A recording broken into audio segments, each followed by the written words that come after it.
El siguiente ejercicio nos dice que actualmente un pozo de petróleo produce a una eficiencia de flujo igual a 0.8 y la presión promedio es de 2150 LPC y la presión de burbujeo de 2080 LPC. Se le realizó una prueba de restauración y se determinó una presión de fondo fluyente igual a 1500 LPC y hubo una tasa de producción de petróleo de 210 barriles por día. Nos pide calcular la tasa máxima de producción a la condición actual y si se mejora el daño a una eficiencia de flujo igual a 1.1, hallar la tasa de producción a una presión de fondo de 350 LPC y construir la curva IPR para las dos eficiencias de flujo. Como solución, en primer lugar, se compara la presión promedio de yacimiento, que es 2150 LPC, con la presión de burbujeo, que es 2080 LPC. En este caso, mi presión inicial es mayor a la presión de burbujeo, por lo tanto nos encontramos en un yacimiento inicialmente subsaturado.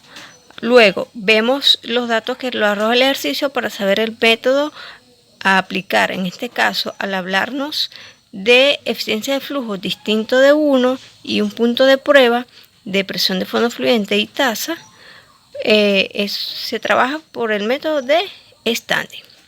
En primer lugar, para comenzar a realizar por este método debemos de hallar el índice de productividad con los datos de la prueba. Para calcular el índice de productividad existen dos casos, el caso A y el caso B. El caso A es para hallarlo por la ecuación más sencilla y el caso B por la ecuación más larga derivada de la ecuación principal de standing. En este caso, comparamos la presión de la prueba con la presión de burbujeo. En este caso, para estos datos, la presión de la prueba da menor a la presión de burbujeo, por lo tanto, arroja que debemos de calcular el valor de J por el caso B, es decir, por la ecuación más larga, esta que se nos presenta aquí. Sustituimos valores, presión inicial o presión promedio, presión de burbujeo, presión de fondo fluyente de la prueba, que es 1500, la tasa de la prueba, que es 210 barriles por día, la eficiencia de flujo de la prueba y calculamos el valor de J, que nos da 0.35 barriles por día sobre LPC. Luego procedemos a hallar la tasa al punto de burbujeo. En este caso la expresión es QoB igual al índice de productividad por el diferencial de presión entre la presión inicial y la presión de burbujeo. Sustituimos valor, el índice de productividad 0.35 por el diferencial de 2150 menos 2080 LPC y arroja una tasa al punto de burbujeo de 24,5 barriles por día. Todos los valores de tasa se deben llevar a un valor redondeado, por lo tanto consideramos que la tasa al punto de burbujeo es 25 barriles por día. Pasamos a calcular la primera incógnita que nos piden, que es hallar la tasa máxima a la eficiencia de flujo igual 0.8. En este caso, tasa máxima para el método de standing es igual a la tasa del punto de burbujeo más la expresión de J por la presión de burbujeo entre 1.8 por la siguiente expresión, que es 1.8 menos 0.8 por la eficiencia de flujo de la prueba. Sustituimos valor y la tasa máxima a la condición actual da igual a 494 barriles por día. Luego nos piden calcular una tasa de producción a una presión de 350 LPC y a una eficiencia de flujo igual a 1.1. En este caso, para no volver a calcular el índice de productividad por el primer método, simplemente existe una expresión que me relaciona índice de productividad con eficiencia de flujo para ejercicios o pozos que tengan más de una eficiencia de flujo.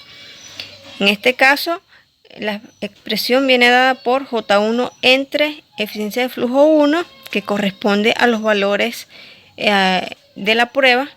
Eficiencia de flujo 1 es el valor arrojado por la prueba y el J1 es el valor de J calculado con los datos de la prueba, igual a J2 entre la eficiencia de flujo 2.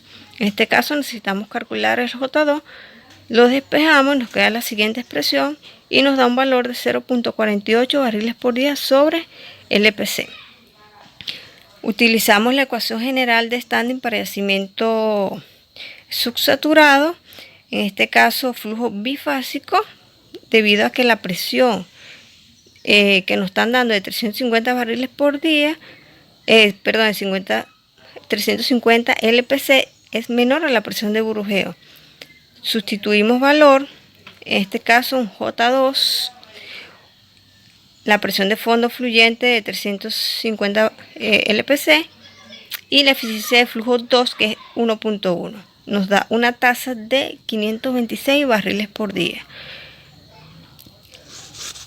Luego me piden construir la curva IPR para las dos eficiencias.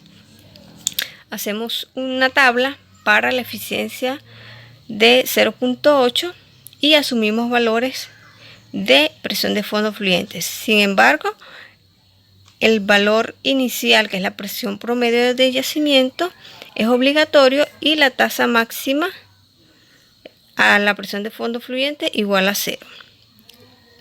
Para yacimiento subsaturado, otro valor obligatorio es la presión de burujeo y la tasa al punto de burujeo. Solamente nos tocaría asumir los valores entre la presión de burujeo y la presión de fondo fluyente 0. En este caso 1800, 1500, 1500 y 500. Hacemos una muestra de cálculo para 1800 con la ecuación general de Standing para yacimiento subsaturado flujo bifásico, porque ya estamos en presiones por debajo de la presión de burujeo. Sustituimos valores y obtenemos esa primera tasa de 118 barriles por día. Realizamos la misma operación simplemente sustituyendo o cambiando la presión de fondo fluyente y hallamos los valores de 1500, 1000 y 500. En este caso da 208 para el valor de 1500, 333 para el valor de 1000 y 429 para el valor de 500 LPC. Completamos nuestra tabla y procedemos a realizar la tabla para la eficiencia de flujo igual a 1.1. Tomamos los mismos valores de presión, teniendo obligatorio la presión inicial, la presión de burujeo y la presión igual a 0 para hallar nuestro Q máximo a esa eficiencia. Hacemos una muestra de cálculo. En este caso, en primer lugar, debemos de hallar nuestra tasa a la presión de burujeo, que solamente la tenemos para el primer J. En este caso, mi tasa al punto de burujeo con J2, que es 0.48, por el diferencial de presión 2150 menos 2080, nos da 34 barriles por día. Hacemos una segunda muestra de cálculo para la presión de fondo fluyente igual a 1800 LPC. Utilizamos la ecuación general, sustituimos donde va presión de fondo fluyente en 1800, utilizamos nuestro J2 y la eficiencia de flujo 2 y da un valor de 159 barriles por día. Realizamos la misma operación para los valores restantes de 1500, 1000 y 500. Luego procedemos a graficar la curva IPR, presión versus tasa. Vemos que la primera curva es para el valor de J1, donde mi tasa máxima dio 494 y la segunda curva que es para el índice de productividad 2, donde mi tasa máxima es 544. Vemos el diferencial en las dos curvas. Esta diferencia significa una mejora en la productividad del pozo debido a que cambia de una eficiencia de flujo igual a 0.8 a una eficiencia de flujo igual a 1.1. Es decir, cambia de ser un pozo dañado a un pozo estimulado. Y existe una mejora o un alargue en la vida productiva del pozo.